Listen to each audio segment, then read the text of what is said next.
Hey, future me here.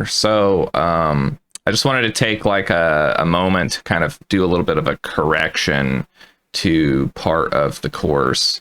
Because there's sort of a small technical error that I didn't realize until the premiere. That's kind of how things go sometimes. And then I forgot to include it in the initial Q&A discussion.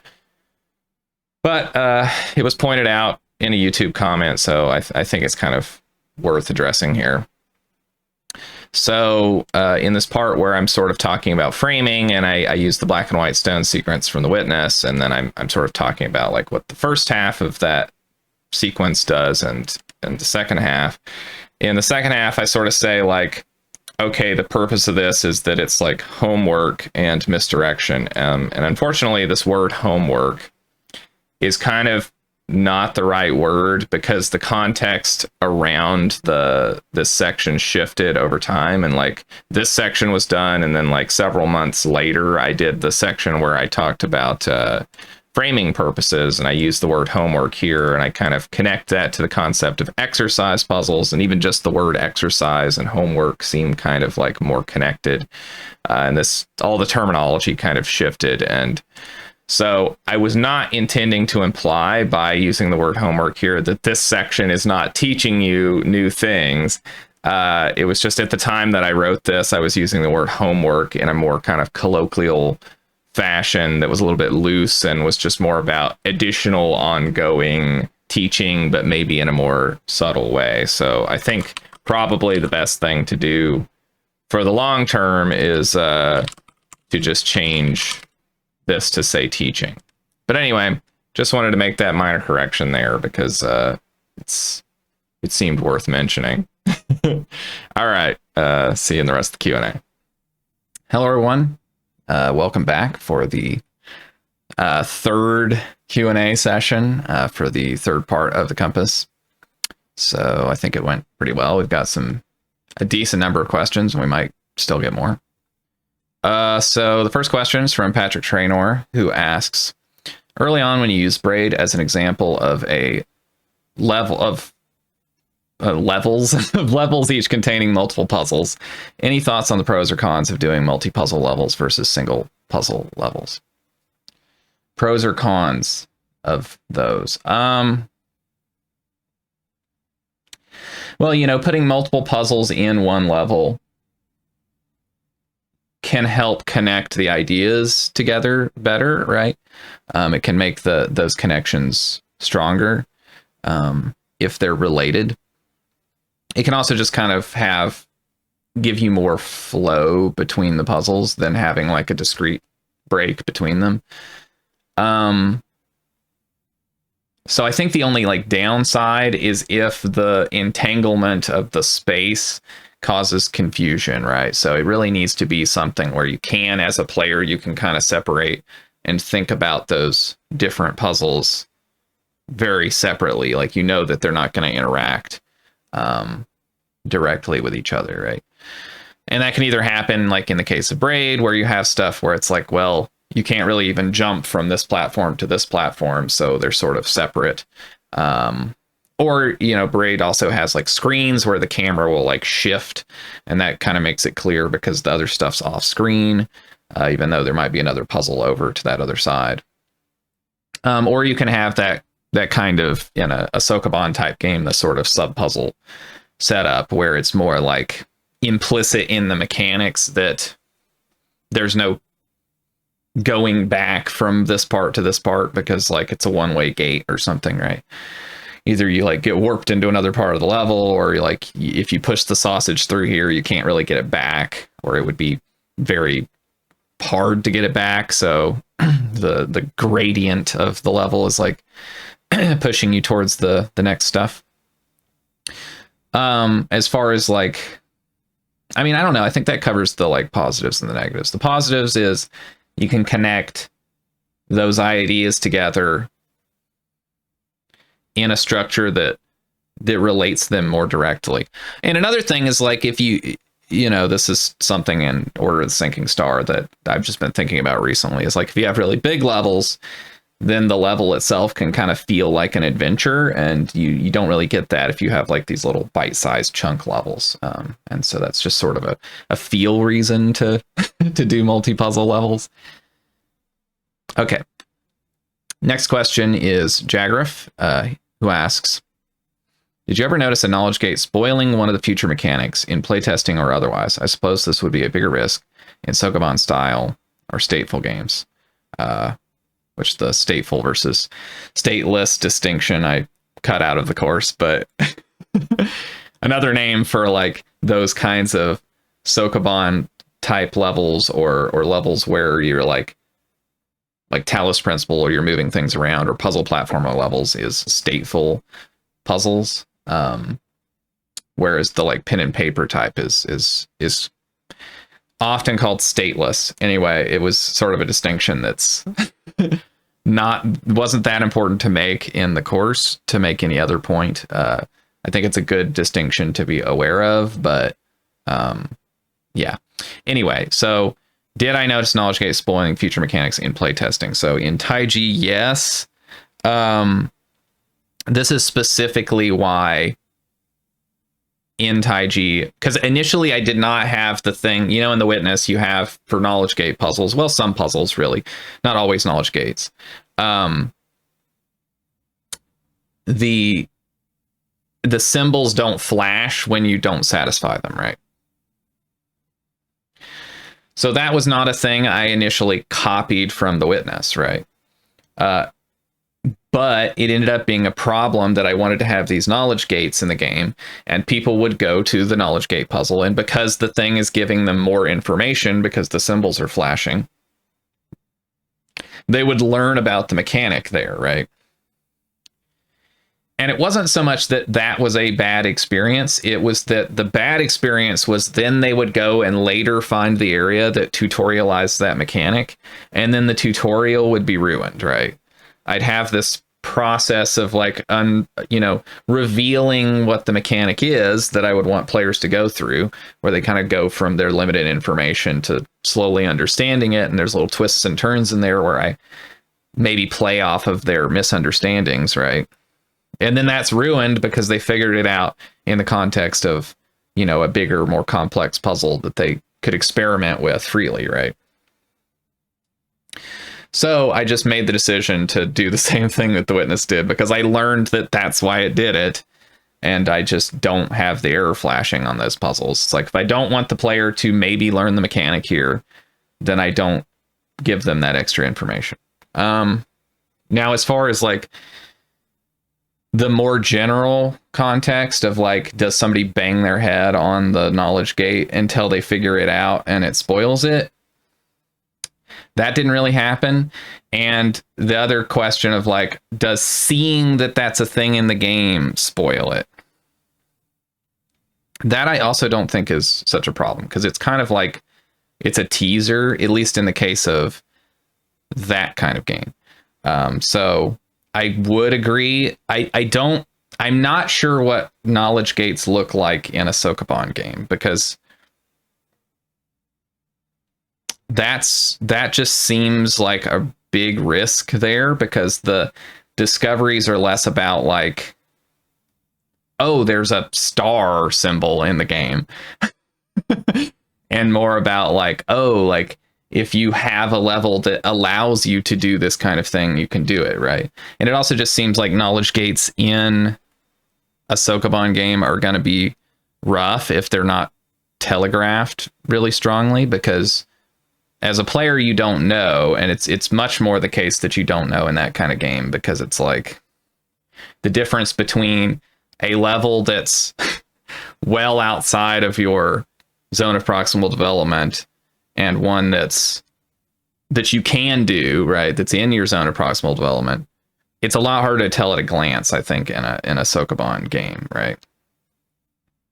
Whereas in when you're just looking at the whole puzzle and it's a grid, it's like, oh, this is a big grid. It's got a lot of symbols on it, and I don't even know what those symbols are. That kind of works there, because the game is mostly about like discovering what those different symbols mean, and if you know what they mean, or you no, you don't know what they mean, right? And so that makes it like more doable. The closest that I've seen outside of that genre do that was OOO, right? And OOO usually does it by making the thing seem clearly impossible, or making it seem like it's not even a puzzle, right? So you don't recognize it as a puzzle, or it just seems like when you look at it like, oh, the example I gave in the course is like, oh, there's not a fly here. So like, I have no idea how you would get through this gate, because in theory you need a fly. So I don't know. So it's possible. I think that's like future research to try to figure out how to do knowledge gating in Sokoban games in a good way. It could just be the case that you need to have like some kind of other visual motif or indicator that a puzzle could be a puzzle that you don't know how to do, right? I don't know. Okay, next question is Lovell Jonah, who asks, do you have any thoughts on explicit designer implemented hints built into games? Maybe if a player could manually trigger a hint rather than Googling a solution, it would help prevent fatigue. I think hints are another kind of like open question in puzzle games. I don't like the thing that that Can of Wormholes does, where it has these like gain insight levels that you can access from the menu on a level. I don't like that, because I think if a level could more clearly communicate the idea to you, then you should have just had that level, not a more complicated level that's harder to understand and noisier, right? So that's my thoughts on that particular idea of giving a hint. I just think it's very hard to do hints well in a way that's not condescending to the player, and the condescending part can happen even when you're just trying to make the player aware that it's a thing in the game. And that can be hard, especially if you like are trying to do a game where there's not a lot of text in the game. Like if there's a lot of text in the game, then maybe it's easy, because at the beginning, like at the very start of the game, you can be like, oh, there's also a hint system in the game. You can look that up if you get stuck on a puzzle, right? And the player knows that it's there. Because you don't want to do the thing where it's like, oh, I don't know, I'm just going to have some heuristic, like the player was stuck on the level for 5 minutes, and so now I pop up, hey, do you want to press a button to get a hint? It's like, that's going to piss a lot of players off, because you don't know, like they could be stuck on the puzzle, or they could be just thinking about it still, right? So I don't know. I will say this. Designing hints is game design, and don't think about it as something else, right? A hint in and of itself, there are good hints and bad hints. You can give players hints that make the puzzle harder because you sort of misunderstood what they were stuck on or whatever. So it is an additional design problem if you were going to have a hint system in your game on top of the existing design. So, it's a challenge.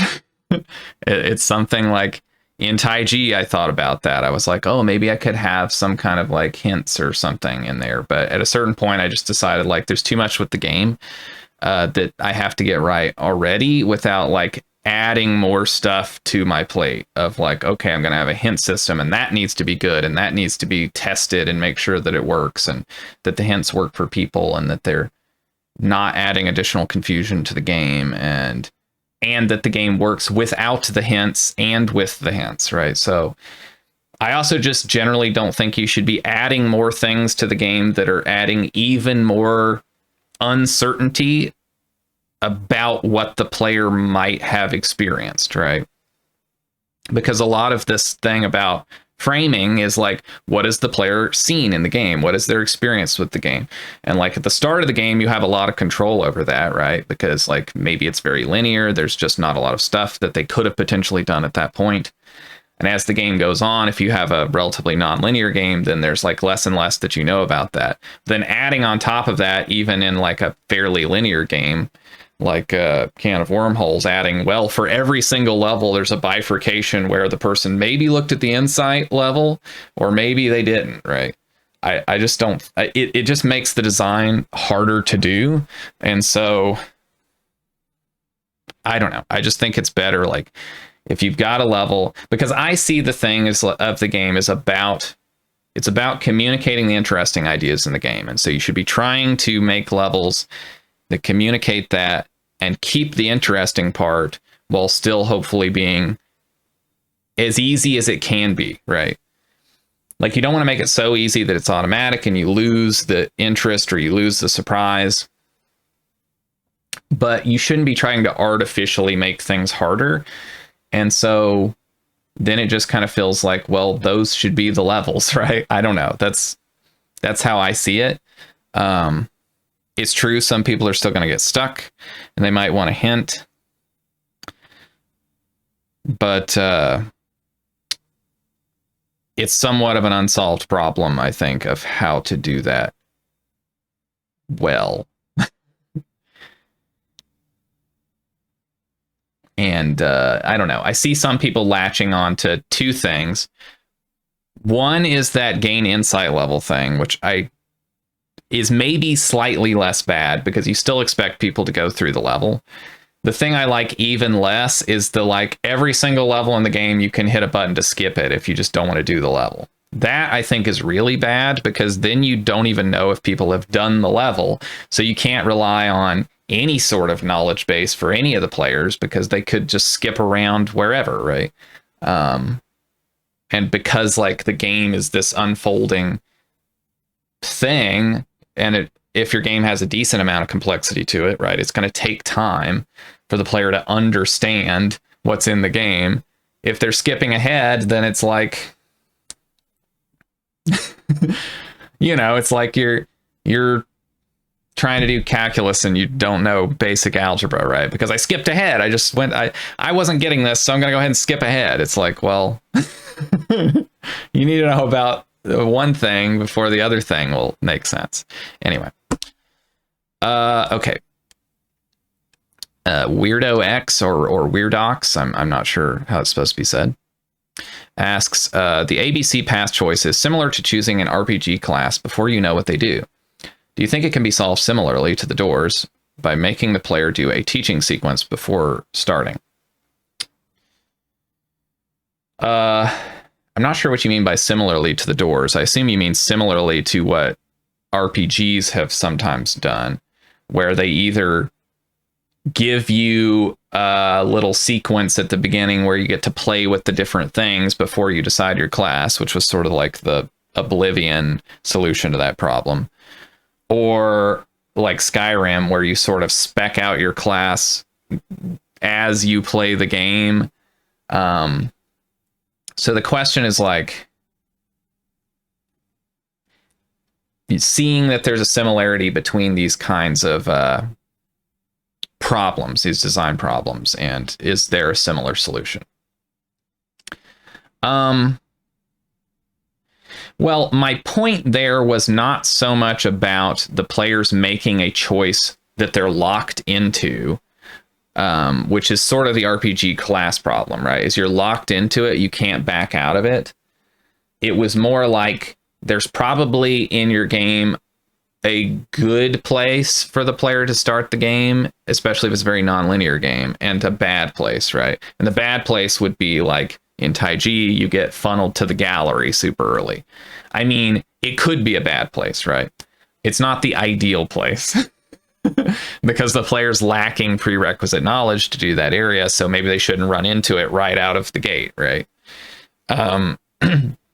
But you're not locked in that sense. It's just like it's your time is being spent in a way that's maybe not giving a beginning player it's not selling them on like the rest of the game, because it's like, well, most of the game is not going to be going to an area and it turns out that I don't even know something that I'm supposed to know to do this area yet, right? Most of the game is not like that. So it's like, it would have been better in TAIJI to really aggressively funnel the player towards an area that they could do from the beginning, right? Now, for this other question about like a teaching sequence before they start, where it's like a sampler of the things. So if you have a game that's like, there's a lot of complexity, yeah, I mean, I think that's probably how you want to set that up, right? I mean, that's not to spoil Order of the Sinking Star, but it kind of does that, right? You've sort of got a sampler that you must complete, and then it explodes from there, right? So I think that can be an alright way to do it. But there's lots of things you could do to experiment with structure and trying to give the player freedom while keeping the structure very clear and ensuring that they have like a good beginning experience. So really my point there was just about balancing those different factors, right? Okay. Never Too Heal asks, more a full course question. Broadly speaking, how would you go about formatting, documenting puzzles, both for communicating between your future and past self and within a larger team? So I'm not sure what you mean by formatting, documenting puzzles. But I assume you just mean like, how do you structure the puzzles in the game while you're working on it so that you can understand that? And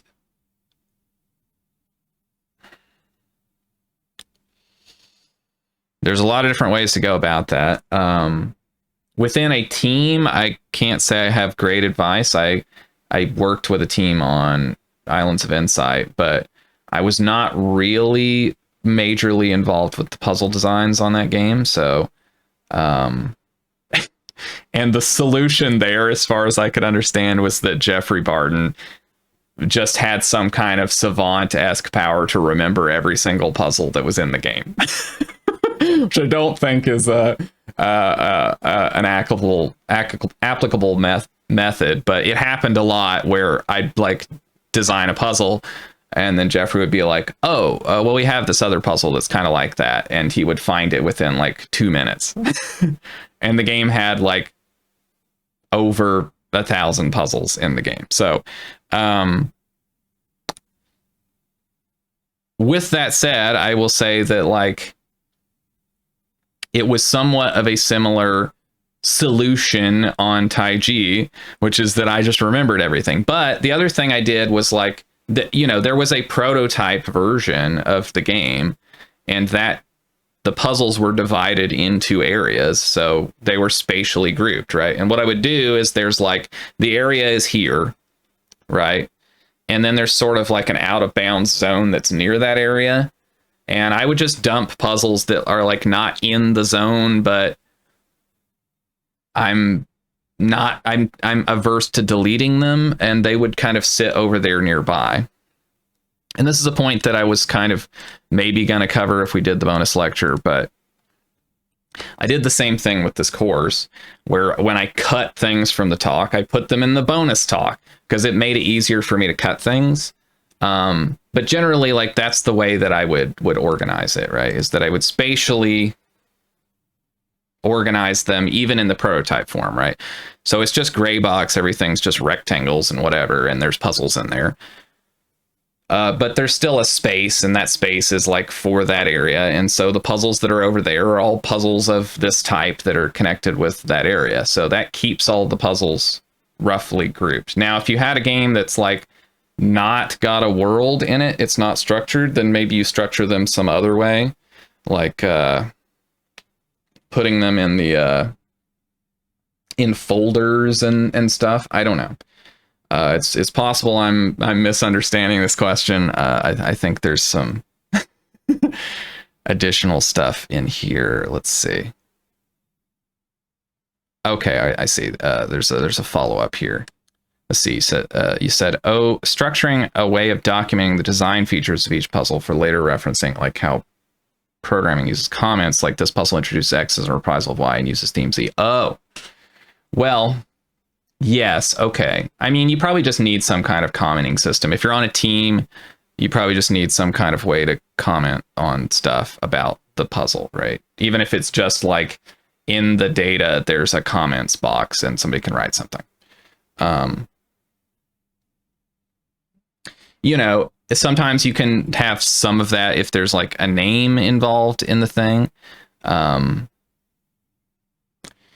yeah, I mean, it is possible. It's certainly probable that even on TAIJI for myself, that there were puzzles that I forgot what the idea was and then removed it from the game because I just, you know, I go back to the puzzle and I solve the puzzle and I'm kind of like, okay, I don't get what the idea was, and maybe I exploited my own puzzle in some way and I just lost what the idea is. So yeah, I mean, I think being able to write down a note is probably useful, but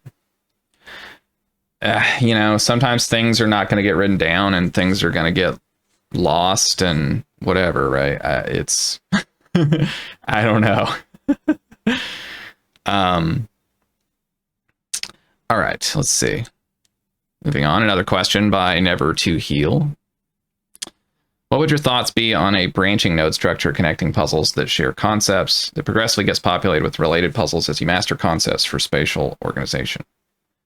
As you master concepts for spatial organization. I think there's a little bit of a weird clause of that. But anyway, I understand the question, I think, which is sort of what I said earlier. I think there's a lot of experimentation you could do structurally and trying different things, right? It's not a requirement that you like make every game structure the same. Every game probably has a slightly different ideal structure for it, right?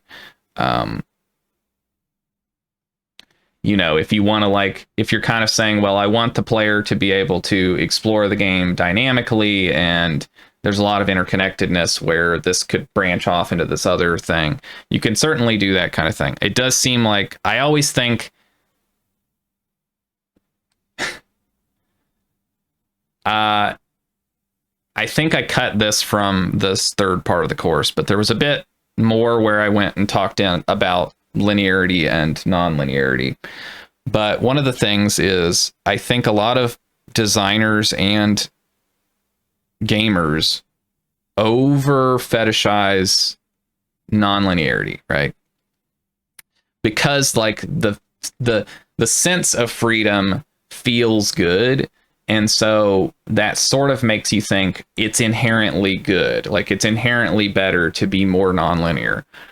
But I don't actually think that's true, because the experience that the player has playing the game is more important than that feeling that they have a lot of freedom. So you want to like give them some freedom, but not so much that they have a bad experience. So at least that's my initial reaction when you're kind of saying like branching node structure that like has a lot of like connects puzzles or something. You know, if it's like the player's playing and they're exploring that node structure, and if the concepts are connected, they're allowed to jump around. I'm not really sure. Maybe that was related to the documenting puzzles thing. I'm not sure. If it's related to documenting puzzles, then, you know, that's just a visualization thing. If you have some kind of setup where you're like tagging the puzzles in some way and you wanted to like visualize that. I didn't ever do anything like that. You know, I've seen multiple games that had over 1,000 puzzles in them that didn't do something like that. So I don't think that it's totally necessary. The size of the game that you would need, where you're going to need to start having some visualizer to like explore the space of the concepts, I'm not sure how big that would be. I mean, it's ambitious. I wouldn't say that like you shouldn't consider that, but I don't know that it's necessary in most cases. Anyway. Okay. Next question. from Weirdo X or Weird Ox. Still don't know for sure. I guess it's Weird Ox. I see them here in the Twitch chat, so it's Weird Ox. Okay, it's actually Weird Ox, two words. Okay, thematic noise seems paradoxical because if you always associate a puzzle type with a theme, then to be consistent, it means you would have to constantly add that visual to wherever you place it. This could make the visual to rule link seem too heavy-handed. Now, do you think that would be a designer skill issue or an issue from following the suggestion too far? I think it could be if the game has many mechanics overlapping naturally. I think, okay, it depends on the granularity at which you consider things to be different mechanics, right? So the way in which that's going to become very contrived is like, let's say you're making a Sokoban game and you've got crates and you've decided I consider crates to be a mechanic that should have a specific visual theme associated with them. And now I've got a level that has like, I don't know. It's got little doors or something, right? That open and close. And like, I consider that to be a different mechanic that should have a different theme. I don't necessarily think you should go that far unless your game has like large sections of the game that involve that mechanic, right? That's like, here's a subsection just focused around that. And I could kind of consider that independent of a lot of the other things in the game. So it's either about orthogonal mechanics, which is what I'm talking there, where you can consider it kind of independently, but it also interacts with other things in the game. And so you can have sections where you mix that in and they interact, and then you could reprise those visual themes and mix them together. Or if you have very like kind of discrete types of sub-rule interactions in the game where like, in this particular case, this kind of thing happens, and then I can make a whole area based around that, right? Steven Sausage Roll is a good example of that, where that's often very clear that like this area is focused around ladders, for example, right? Like ladders do persist into the rest of the game. So maybe it doesn't work so well for that game because you don't necessarily want to keep that theme for the rest of the game.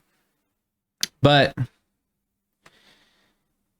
so I just think it depends on the level of analysis, right? Where you're looking at what am I theming, right? What am I making a separate theme for, right?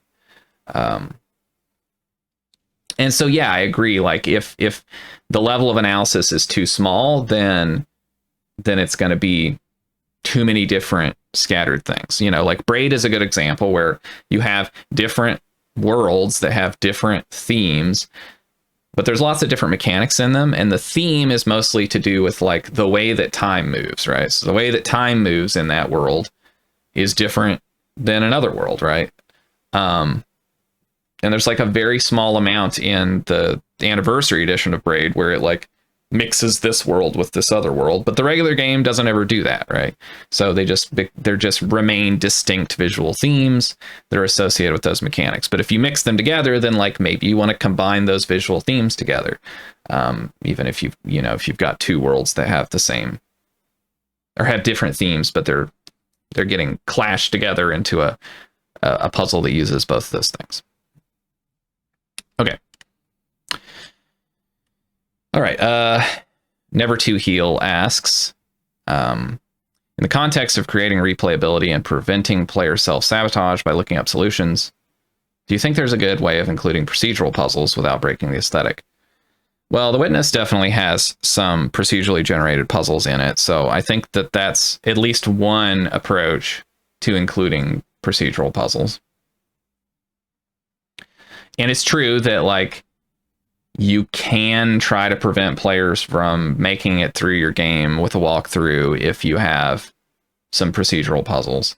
It's not something that I chose to do on TAIJI. I did not do that for several reasons. One was that it's much harder to generate procedural puzzles in TAIJI than it is in like The Witness, because like it's just an exponential complexity thing. It's different, and in TAIJI you get a lot more states for relatively small puzzles. and relatively small puzzles by like a late part of the game or something where you might want to do this kind of thing are kind of trivial. So, but that's one way to do it, is like include them in a very specific part of the game, so they're not sort of like infecting everything, you know, or include them in just a very particular way, right? So I think it's possible to do without breaking the aesthetic, but you still have to keep it organized and structured so that like that's clearly the part of the game that includes some procedural stuff, rather than like, well, alongside everything else, there's random puzzles that are just in the game. That seems like a bad way to do it, right? Because if you just have random puzzles everywhere, then the player like starts to not know whether or not there's like there should be a through line of communication through the game. And when you put random stuff in there, you know, it's just noise. It's noise in that channel of communication, right? All right. Okay, next question. Patrick Trainer asks, what's your approach to how long games should be? Do you have any heuristics? So I definitely don't have any heuristics about how long games should be in the abstract. I think games should be as long as they have to be. You know, I'm very minimalist in my design approach, right? So there was a game that I was working on for many years before TAIJI that was called Duet, which was a co-op only puzzle platformer. And it was only probably about an hour long, the game, maybe a little bit more, but it was a very short game. And that was because I was just very minimal about what I wanted to put in the game. I didn't want to repeat ideas. Every puzzle needed to be a unique idea. And it just, that's how many ideas there were. It would take you about an hour to get through them, right? And in TAIJI, I more or less had the same approach where I was very aggressive about cutting things from the game. It's just that the game ended up being, you know, a 20-hour game to do everything, rather than a 1-hour game. It just ended up being a bigger game because there was more stuff there. So I guess my heuristic is that you shouldn't be thinking so much about how long you want the game to be, and instead you should be thinking more about the ideas and the, you know, the smoothness of the communication of those things over the course of the game, and like how good is that, and whether you're covering the surface area of the game, right, which is like the completeness thing. You know, like if there's gaps in the design where you've left things out, you've forgotten about things that the player's going to be like, well, you never did this thing with this other thing, and like that would have been interesting to see those things interact, then you should include those things, and that's probably going to make your game longer. But like, it's not about how long should the game be. I mean, that's just a different question, right? You know, you're either thinking about, with that kind of thing, you're either thinking about marketing type stuff of like, oh, it's better to have a longer game because people don't like short games or whatever, which is just a different headspace than really what I'm talking about in this course, right? Because in the course, I'm talking about like, how do you make good games, not like how do you market games, or how do you like make people be satisfied when they bought the thing or something. Those are different kinds of questions. Or I see Chipolis in the chats mentioning that should be thinking about game size in terms of workload scoping. So that's like a reasonable thing to think about in terms of like, do I want to add this thing into the game? Now, I didn't really do that. So, you know, but I also was like a single person working on a game mostly in my spare time for a long time. So it was kind of like, I just wanted to put all the things in the game that I could think of. But it's true that sometimes if there's like edge case things, that can be a way to scope the game. It's not what I would really do, because I just want to make the most complete game that I can. And so it's more about like capitalizing on the opportunities that I see, and then like just trying to keep the game as minimal as possible. Okay. All right. Patrick Traynor asks about theming from earlier on. Any tips for approaching how to theme a game as a whole, not just an area, but the mechanics and everything? It's the same approach, right? I think, right? It's like, well, okay, there's a little bit about like the overall thematics of the game, right? So in the case of TAIJI, right, the fact of like, why is the game called TAIJI, right? Well, you know, if we Google TAIJI, then we'll find out about the Chinese philosophy, which is about like, it's kind of your yin yang thing. It's about balance of opposites. And that was just something philosophically that I could connect with the core mechanic of the game, right? Because like in the game, you're doing these puzzles that are involve toggling things light and dark, and you're trying to find like the balance in that to solve the puzzle, right? And so that was sort of a philosophical idea and a broad theming idea that went into the game, right? So I think that's one thing, is thinking about philosophical things that go into the game. Now, sometimes there's like natural things, like, you know, the theme's very connected with the game. You've got Steven's Sausage Rolls, an extreme example of that, where it's like the theme and the game are so intrinsically linked that you can't really separate them.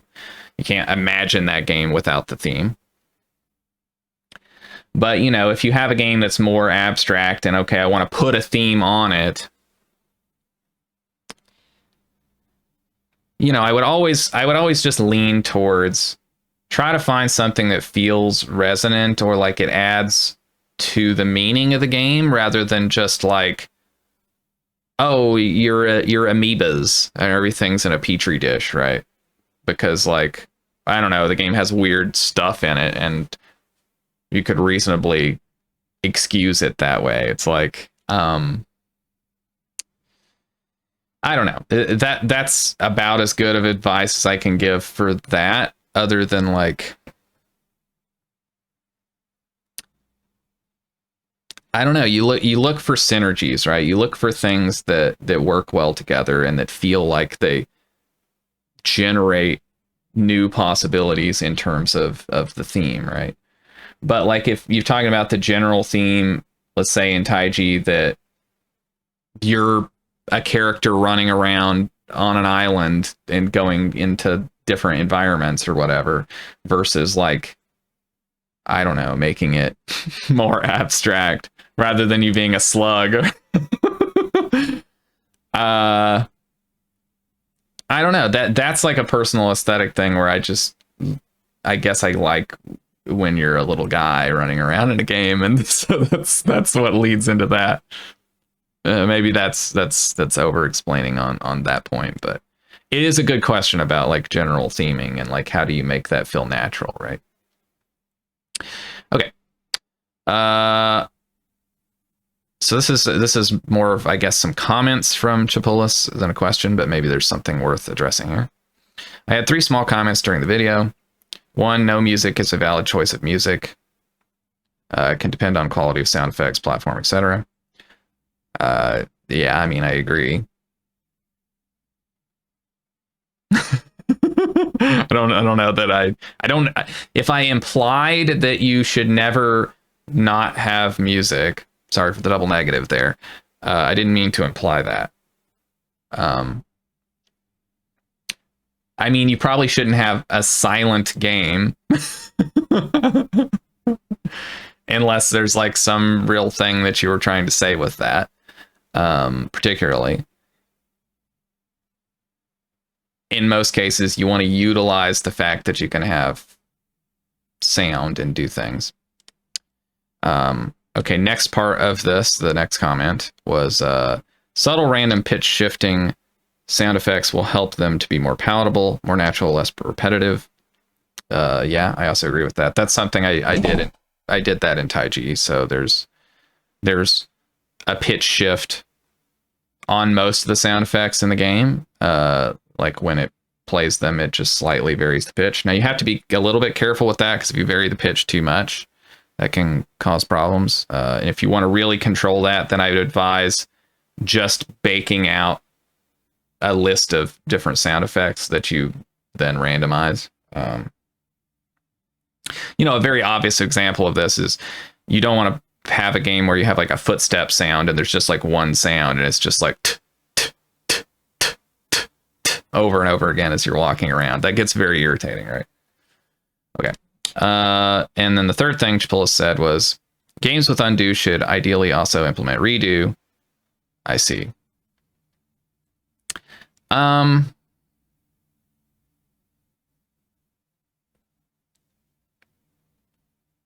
It depends, right? It depends on how involved it's going to be to redo the thing. So in Sokoban games, often it's not very involved to redo the thing, right? Unless you were sitting there like holding back undo until you got to the beginning of the level or something, right? Which is a very deliberate thing to do. And why would you do that when you could hit the restart thing?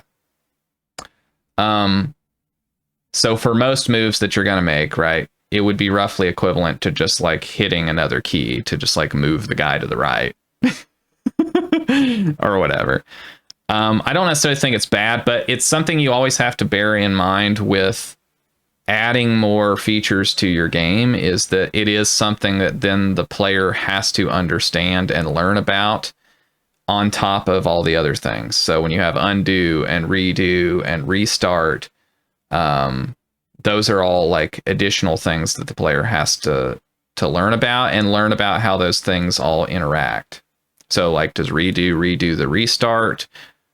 Is there a non-linearity to the timeline? How does it like, it can get very complicated with redo. As you well would know, right? If you undo and then you like make a move, does the redo stack go away now? Or like, can I undo and then there's a branch and I can choose this path or that path? It's complicated to have redo and have it work. It's not to say that you couldn't do it. It's just like, if you've ever used undo redo in Photoshop or whatever, like it's not as reliable to do redo. So I don't know. I'm not saying you shouldn't do it. It's not a feature that I've seen in a lot of games, so I'm not sure how much it would affect the design in a positive or a negative way, but those are just my like spot thoughts on that. Okay, Warp Pipe asks, you mentioned story for breaking up monotony. I wonder how you feel about it as theming or enhancing mechanics. I like the story in Braid and how it made the last world interesting to play, despite it being comparatively simple mechanic-wise to the other worlds. Well, if you'd like to hear more of my thoughts on that, then I have a whole talk that I gave called What is a Witness Like? Which is, it has a large section of it where I talk about story. It is about this much of the talk. It is like a third of the talk talking about story. So that is my thoughts on story, and I would direct people to that. So all I will say to summarize for people who are not going to want to go watch the 20 minutes there, although if you made it this far in the course, then you should watch that talk. I believe it was homework, so you should have already watched it at this point. But if you haven't, then go ahead and go watch it. But anyway, I will give a very short summary here, which is to just say that I agree. I think story primarily should be used as theming and as a elaboration and illustration of the mechanics. That's probably the least contrived way to include story elements in your game. Now, it's hard to include story in a puzzle game, because puzzle games are often kind of just about weird esoteric stuff. So like, what is the story about? You can end up with stories like the Talos Principle, where although it's a very good story, I think it doesn't have much to do with what you're actually doing in the game. Or you can have very tight integrations like Braid or The Witness, although The Witness is somewhat more esoteric and harder to parse the connection between the story elements and the gameplay, right? Okay. Next question is Shemitz. If you're building your game around just a few wow moments of revelation, how would you decide where to reveal them and where to hint at them? Early to hype players up or late to surprise or reward them, spread out. You're building your game around just a few wow moments. Okay.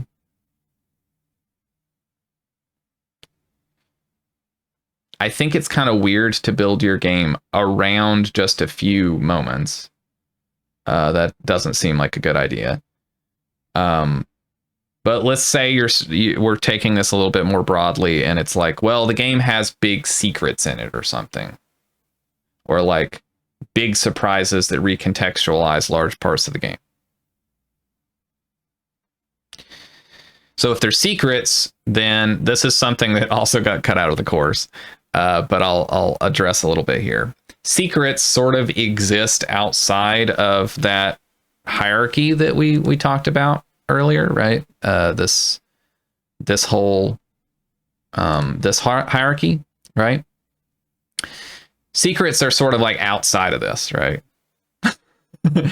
And you have to kind of think of secrets a little bit differently, because if it's a real secret, it's something that the player just might not experience, right? They might not find it because it's a secret, right? So I think that it's fun to do things where the signs were there the whole time. And you'd be very surprised like how obvious you can make it and people don't notice, right? I mean, I think both The Witness and TAIJI have good examples of that, right? And not really bearing the lead, right? It's sort of, it's just there. You just might not have noticed, right? Now, if it's not secrets and it's more just like late game twists or whatever, and if you're worried about that the game is not interesting until you get to that stuff, yeah, that becomes a question of like, are you taking too long to get to the good part? Because maybe like the game needs to be a good game, even if the player doesn't get to the big twist later on, right? Or doesn't discover the secrets, right?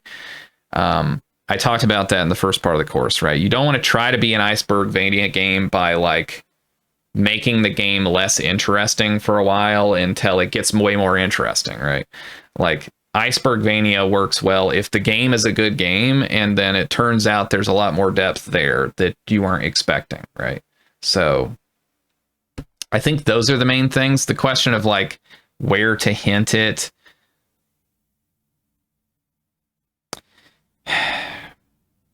you definitely don't want to like, you don't want to try to hide the thing any more than it naturally is going to be hidden, right? I don't think that's a good idea. You just be very surprised, like, okay, this is maybe another example to throw in from stuff that was going to be in the bonus lecture, which we may still do later. But one of the things here is rule of subtlety, right? And the rule of subtlety is that if you, as the designer, think something is obvious, the player will think that it is subtle. And if you, as the designer, think that something is subtle, the player will think that it's totally invisible. That's just the rule of subtlety, right? You just have to understand that. So don't try to make things subtle, because you'll be surprised when you make something blisteringly obvious how subtle it is to players, right? And so that's just kind of the general rule, and I think that sort of applies here. Okay, so Warp Pike asks, will the slides be available somewhere to reference? I did not think about that until you asked, but I think that I will try to do that. I'm going to probably put up some canonical version of it. But just in case like I mess with the slides, I'll have to set up some copy, and I can then have some like Google Slides links in the descriptions of the videos, and hopefully that'll work for people. It's not something that I've ever really cared about on other lectures, so that's why it didn't really occur to me. I just kind of think like the lecture is the thing, but it's true, some people like to be able to review the thing, and that could be useful to them. And there is more or less the entire script of everything that I say in there. I mean, I guess I'll have to audit a little bit to make sure that they match up, because I did some editing after I had the slides and cut things out, so there may be like slides in there that aren't there anymore or whatever. But it's not too dissimilar, so it shouldn't be that hard to do. Okay. Alloditchy asks. Okay, this is a little bit of a longer one. How do you ensure that you're exploring the right kind of depth with your puzzle game and don't go off the rails with it? I was recently thoroughly enjoying my time with logic bombs, but the later puzzles have you doing linear algebra in your head to solve Dungeons and Diagrams-esque puzzles, and it feels like the wrong kind of difficulty to focus on, even if the game's mathematical depth allows for this kind of puzzle. In contrast, Baba Is You is Turing complete, yet R.V. Takari was smart enough to forgo designing insane programming puzzles, even if the mechanics allowed for it. So when is a taste of hell too much? That seems like the kind of thing that you just play test and you see how it goes, right? So obviously you have to have like a vision for the game and like the kinds of things that you want in the game. But you know, you also want to play test and watch people play the game and see how they're reacting to things, and like if they're getting fatigued. And you know, as I said in the Q&A of the last part of the course, there's also a subtle thing of like you're getting fatigued watching people do the puzzles, and so then that's like a sign that you're starting to get bored with that subject matter of the game, and maybe there's too much of it in the game. I think it's important to not overreact to that. It's very easy to just be like, oh, I'll just cut all of this stuff. And so that's where the taste of hell idea is good. Sorry, I got a cat threatening to attack my microphone, so briefly distracted me. Oh, maybe. Oh, now she's climbing around on the furniture. Squirrel, get down.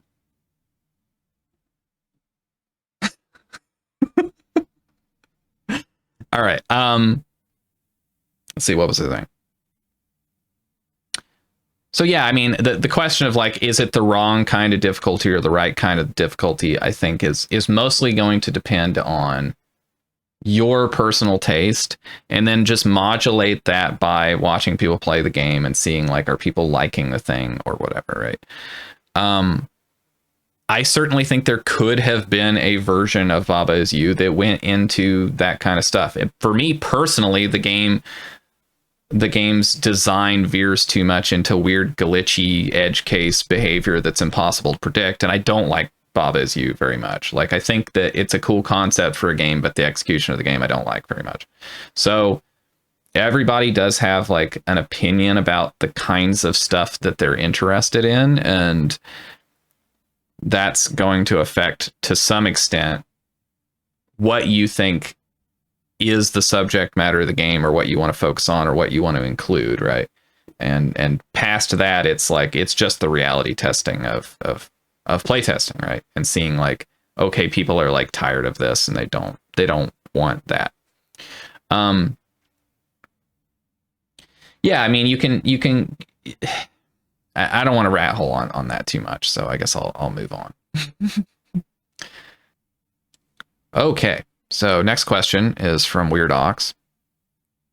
Regarding avoiding punishment with undo, do you think undo can work well in a granular real-time game, or is it limited to tile-based? I harken back to Casey's idea of even non-puzzle games having undo built in.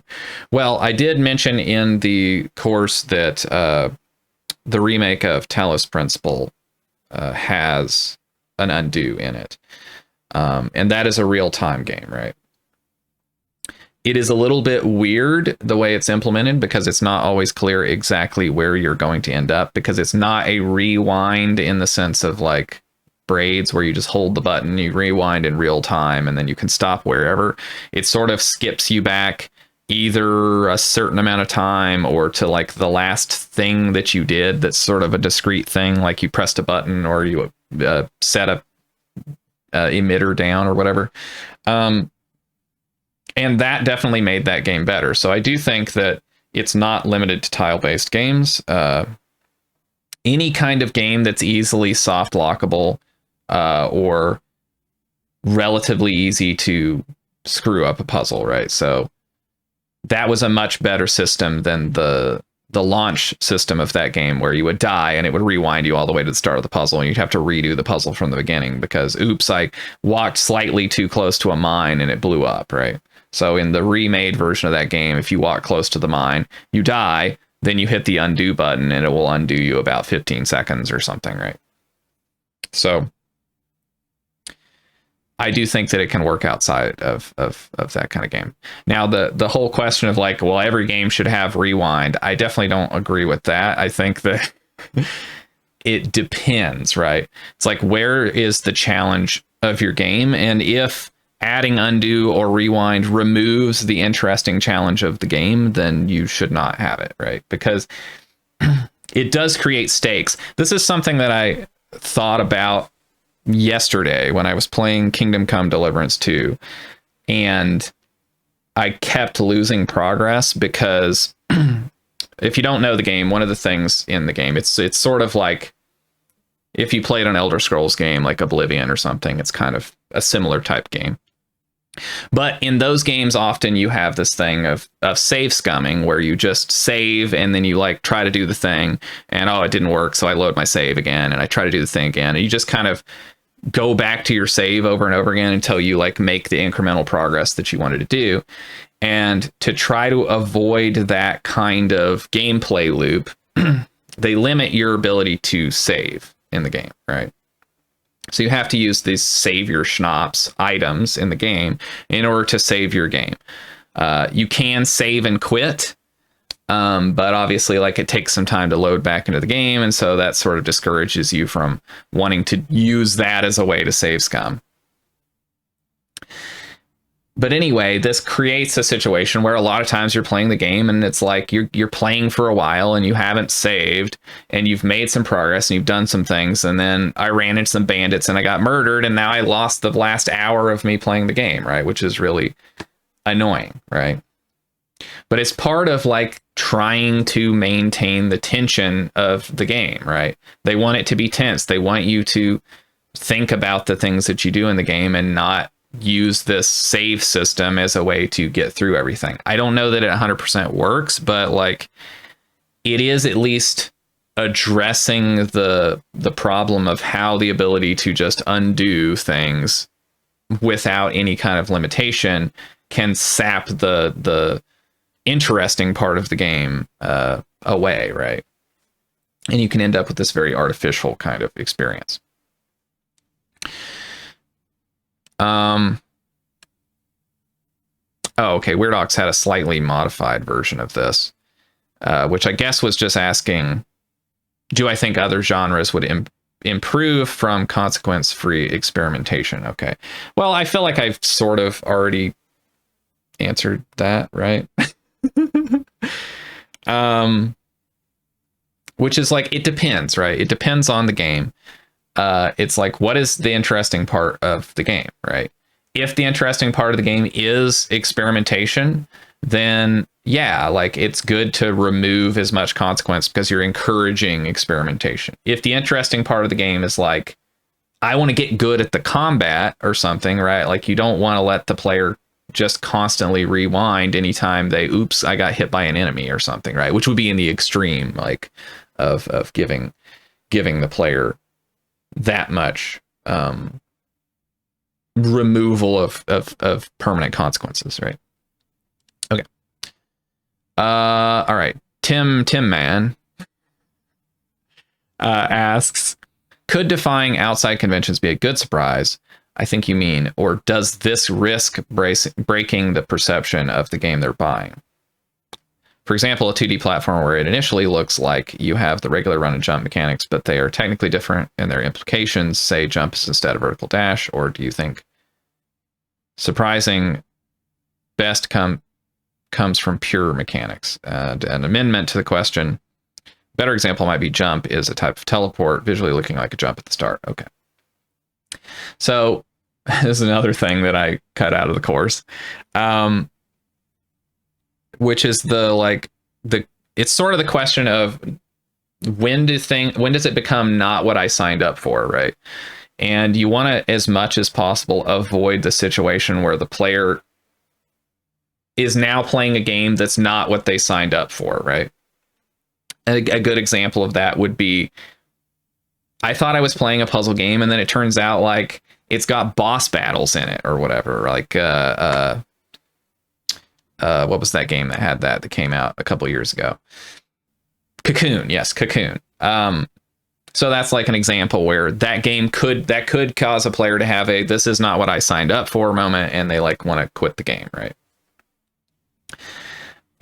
So that's a very obvious example. Now this question is talking about a little bit more of a subtle thing where like the implementation of a mechanic is sort of different than the standard like genre convention or something, right? And I think when that's the case, you just want to be like clear about that. That's like part of what's cool about the game, right? Is that it's breaking a convention. But breaking conventions can be a good surprise or a bad surprise. All surprises could be good or bad. Mostly, I think whether they're good or bad comes down to like, does the good thing about it, like, does it help the player, the surprise, or is the surprise the thing that's surprise, it hindered you and the game is harder than it would be? That's often what's going to like affect the player's perception of the surprise. Like, it's nice to get a surprise that's like, I can do this thing that I didn't know I could do in the game. And it's less nice to get a surprise that's of the opposite. I can't do this thing. Surprise, you can't do a thing that you thought you would be able to do. I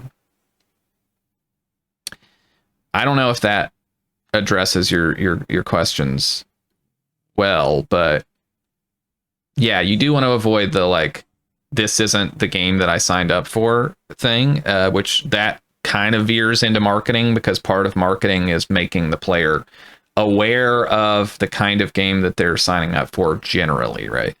I'll give my little 2-bit thing on marketing. I don't know much about marketing, but one of the things that's important in marketing, everybody knows, like having a hook is important, right? And you know what a hook is. It's like the unique thing about your game. It's the thing that makes the game different. But there's another thing that's very important as well in marketing your game, which is what's called an anchor. And the anchor is the thing that's familiar. It's the thing that's safe. It's what makes this game a safe bet. Why can I trust this game and I'm just going to buy it because I expect that it's going to be this, right?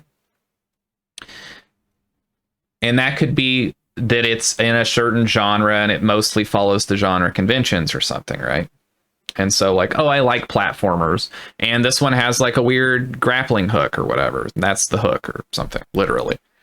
But it could also be, if you're, now this is probably not true for most of you, but if you're an established game designer, then that can be the anchor, right? It's the new game from Jonathan Blow, the designer of Braid and The Witness. Okay, it's a weird Sokoban thing, but I'm willing to try it because, you know, I like Jonathan Blow's games, and so it's probably a safe bet, right? Even if I don't really like Sokoban games that much, right? Not that that's the hook. The hook is like, it's a combinatoric explosion thing or whatever, and it's more complex than any other game in that genre. But anyway, so the point is, if you sell the player on this anchor about the thing that's safe about the game, and then that turns out to not be true, that's when it's often a not what I signed up for thing, right? Because it's like, I thought it was safe because of this. Turns out the game is like mostly about story and there's all this dialogue, and that's not what I signed up for. Alt F4 and refund the game. Okay. Next question. John Drinkwater asks, slightly course related, Tunic neatly falls into a witness-like to me, but I know others reject it as it has combat, demoting puzzles to be mostly optional unless discovered. Do you think a game should be discussed with that label without spoiling a I assume you mean that a further depth exists. I don't think Tunic is a witness-like. I understand why you would make that connection. I do think very much of like Tunic and TAIJI as being like, I don't know, sister game designs, because Tunic is very, very, very similar to the initial game that sort of evolved into TAIJI as it became a game that was just focused around puzzles. Eerily similar. There's a lot of things about it that are very similar to the early ideas that I had, that then I was like, we're going to pare this back and it's going to be focused on the puzzles.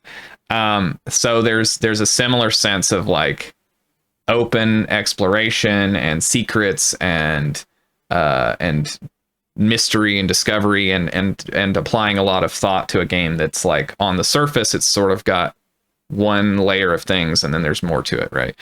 So I do think like Tunic has some similarities in that similar people might like both of these games, but I would not classify it as a witness-like. The only thing that seems similar to me is that it's sort of an Icebergvania game where there's like another kind of game hidden underneath the surface there. Now the question of like, do you think that you should discuss whether or not there's more to it? I mean, that just depends on who you're talking to, right? If you're like talking to somebody and they're not interested in the game, then maybe that certainly can happen, right? I know people, I mean, I'm kind of one of the people that like, I like the secret part of the witness better than the regular game. And like my dream would be a game that's like just kind of that part and doesn't have the puzzle part. And there's people I know that like don't like the puzzle part, but they like the other part, right? But generally speaking, like Icebergvania game, there's a game here, and if you don't like that game, you're still kind of playing that game, even if there's extra stuff. So I don't know. I think in that kind of game, it just always has to be a bonus, right? It can't be like the thing that makes or breaks the game. It's just got to be a cherry on top of an already good game. Okay, next question. Dark Matter 11 asks, regarding communicating the structure of ideas via grouping, it can be exciting as a player to realize that two distant puzzles are connected, or that a certain trick can be used on a different level, perhaps even an optional challenge that the player couldn't solve an hour ago. When does it make more sense to create that kind of surprise instead of, for example, putting all the puzzles that use the same trick into a designated area?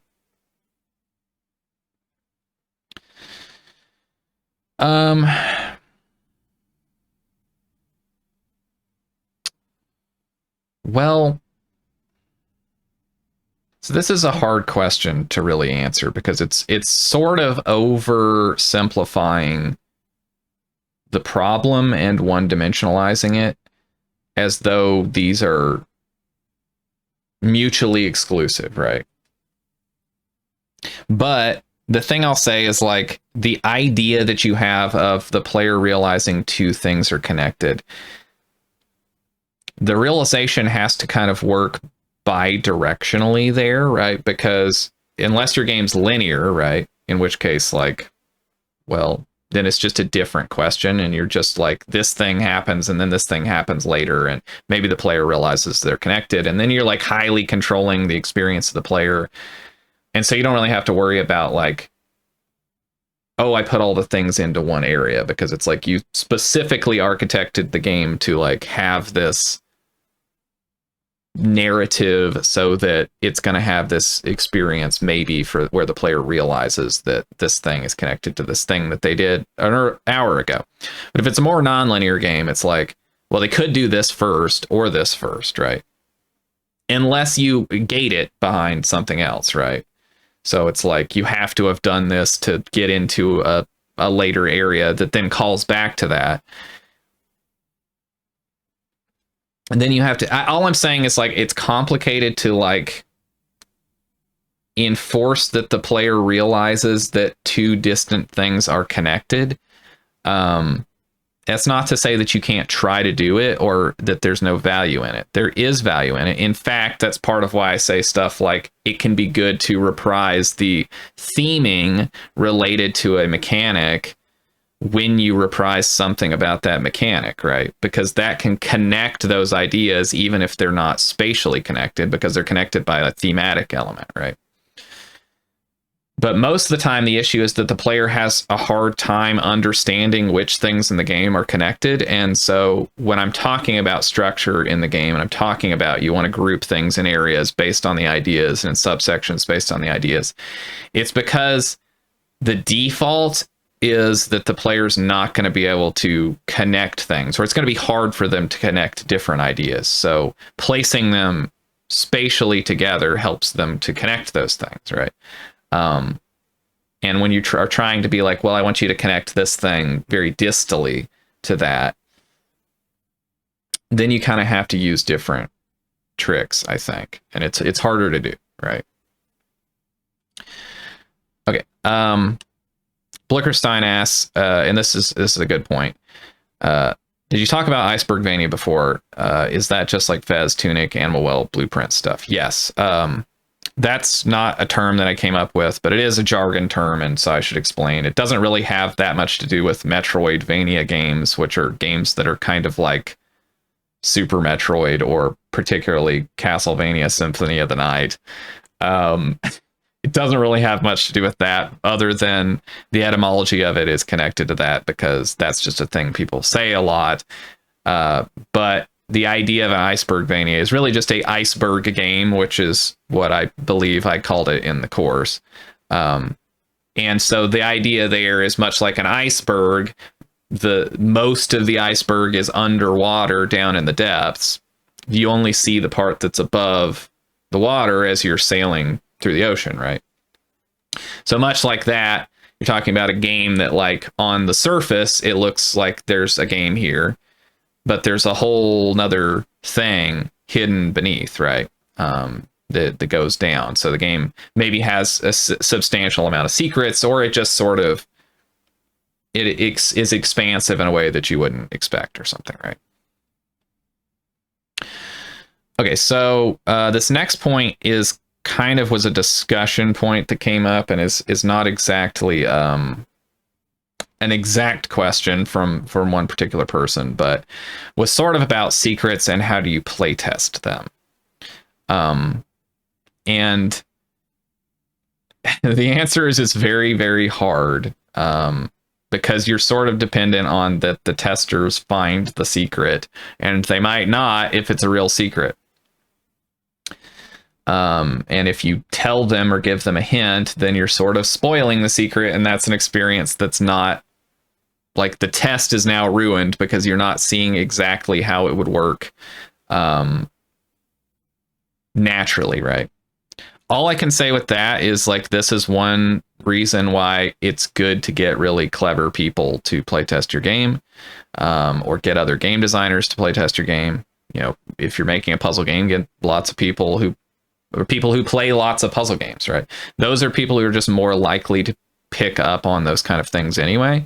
And so you will see some of that, but it is harder because you're just going to have less data points to work from, and you have to try to extrapolate from less information.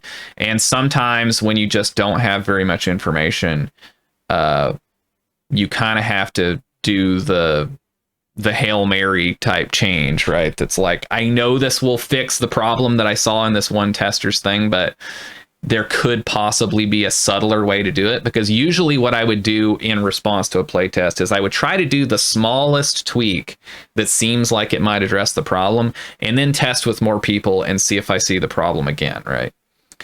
Because it's like, you don't want to be too heavy-handed with responding to tests, right? But the problem is, like, when you have secrets, it's like maybe out of the 20 something people that have play tested basically the whole game, 3 of them saw the secrets. And so it's like, well, this one person had this really bad problem.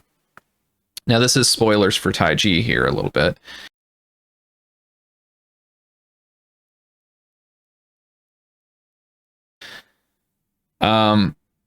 But you know, there's a secret in the gardens area in TAIJI, and it's very important for that secret that you have sort of solved this other little secret there and found your way into this kind of hidden area inside of that area, right? Because you need to know that there's this kind of canonical solution to the bridge puzzle there in order to figure out the secret and kind of put it all together. And I just had a playtester when they were playing the game that had not done that. They had not gotten into that room, and yet they're trying to figure out the secret of that area, right? And it was a really, really bad experience. And so I made the Hail Mary decision that I needed to make the other secret, the bridge-related secret, really obvious so that nobody would be likely to be doing this other secret puzzle and not have figured that out. Or even in the process, they would probably notice that because it seems really salient, because it was very subtle before. Now, that had an unintended side effect, which is that a lot of times people, when they're going through that area for the first time, they actually figure out that secret puzzle before they even finish the area. And then that can kind of make the area drag a lot because they're sort of figuring out that secret, and that involves doing a lot of shuffling the bridges around. And then after they're done with that, they realize that didn't help them, and so then they have to figure out the other thing, and then they usually don't want to leave the area without having that secret door open, so then they like resolve the thing again, and so they end up spending a long time on that, and it really drags the pacing down in a way that was not a problem before that. But that was the Hail Mary thing, like pull the lever of like, I know this will solve the problem that I saw, which was a really bad problem to have somebody be in the very late game and like doing secret hunting and not figure this thing out. And so they're like trying all kinds of things that seem reasonable, and there's an idea that's just not in their head because they don't know that they don't know, right? So that's all to say that like it can go very bad. And I'm also very, very surprised, generally speaking, when I watch people play TAIJI and that those secrets work at all, because they had so little testing for me to respond to, and they were so risky in terms of their design. But I often did knee-jerk responses like that of like, okay, I made this thing too complicated, I'm just going to make it way more simple, right? And I think that's a good idea generally with secret stuff, is to try to make it simpler than maybe you like. Don't be too clever with the thing on top of the fact that it's a secret, right? Okay, so we'll just make this the last question, which is Tim Man asked. This is about the rule of subtlety. Is the obvious is subtle, subtle is invisible, the only main rule to go by? So I'm not sure exactly what you mean by the only main rule to go by, but it's just true. It's just a truism that if you think something is obvious, it's subtle. And if you think it's subtle, it's invisible. That is just true. So when you're trying to make something subtle, the player is just not going to see it. You'd be very surprised how obvious you can make things, and the player will not notice it. So that's what that is. It's not like the only rule. It's just one of those kind of things that's just true and is good to know, right? Because if you're trying to do subtle things, that's the reason I think it's an important rule, is because, well, you know, I made a game, TAIJI, the game that I made. It's a game that tries to do increasing subtlety as the game goes on, right? And so that's something that's important to bear in mind, because it's like the thing that you think is subtle, like players are just not going to notice at all. I mean, even as it is, like there's kind of story stuff in the game that nobody noticed, as far as I could tell. So yeah, you know, it's like, just make sometimes, like, you don't want to be condescending to the player, right? That's not what I mean by being obvious, right? I just mean like you would be very surprised what players will not notice, even things that you think are very obvious. So it often can be safe to lean towards being what you think is maybe a little too obvious, because players will still find it subtle, because there's a lot of things that they're thinking about when it comes to playing the game. They're not just thinking about, they might not be even looking for the kind of thing that is, right? I mean, in TAIJI, that's certainly the case, right? It's like once you get to the secret hunting part of the game, you sort of like start to know what you're looking for, and then those things just pop out and you see them and they seem very obvious. But prior to that, because like it's not part of the game, it's not something you're looking for, you don't notice, right? All right, so that's the end of the third Q&A for the compass. This one was a little bit longer than the other ones, for sure, but I still think it was worthwhile because we had a lot of good questions, and we kind of wanted to like cover questions generally to sum up the whole course because people have finished the course. So thanks again for hanging out, for watching this whole course, and everybody's been very supportive and positive about the course, and so that's good. There's some very remote possibility that I will do the bonus lecture, which we've spoiled a little bit of things here in the Q&A that would be in there. But I'm pretty exhausted of working on this course because it was about 8 months that I worked on it in total, which is an inadvisably long amount of time. But in any case, you know, there's still some additional ideas, and it was nice to get them out there in the Q&A a little bit here. So in any case, I'm not saying to look out for that thing or not, but you know, it may happen in the future.